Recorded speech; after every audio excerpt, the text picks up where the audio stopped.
পূর্ণেন্দু পত্রীর কবিতা সেই গল্পটা। আমার সেই গল্পটা এখনো শেষ হয়নি। শোনো, পাহাড়টা আগেই বলেছি ভালোবেসেছিল মেঘকে, আর মেঘ কীভাবে শুকনো খটখটে পাহাড়টাকে বানিয়ে তুলেছিল ২৬ বছরের ছোকরা, সে তো আগেই শুনেছ। সেদিন ছিল পাহাড়টার জন্মদিন। পাহাড় মেঘকে বললে, আজ তুমি লাল শাড়ি পরে আসবে। মেঘ পাহাড়কে বললে, আজ তোমাকে স্নান করিয়ে দেবো চন্দন জলে।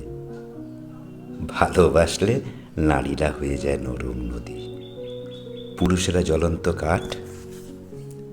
সেইভাবেই মেঘ ছিল পাহাড়ের আলিঙ্গনের আগুনে। পাহাড় ছিল মেঘের ঢেউ জলে। হঠাৎ আকাশ জুড়ে বেজে উঠল ঝড়ের জগঝম্প। ঝাগড়া চুল উড়িয়ে ছিনতাইয়ের ভঙ্গিতে ছুটে এলো এক ঝাঁক হাওয়া। মেঘের আঁচলে টান মেরে বললে, ও ছুরি, তোর বিয়ে। এখনো শেষ হয়নি গল্পটা। বজ্রের সঙ্গে মেঘের বিয়েটা হয়ে গেল ঠিকই, কিন্তু পাহাড়কে সে কোনোদিন ভুলতে পারল না। বিশ্বাস না হয় তো চিরে দেখতে পারো পাহাড়টার হাড় পাঁজর। ভেতরে থই থই করছে শত ঝর্ণার জল।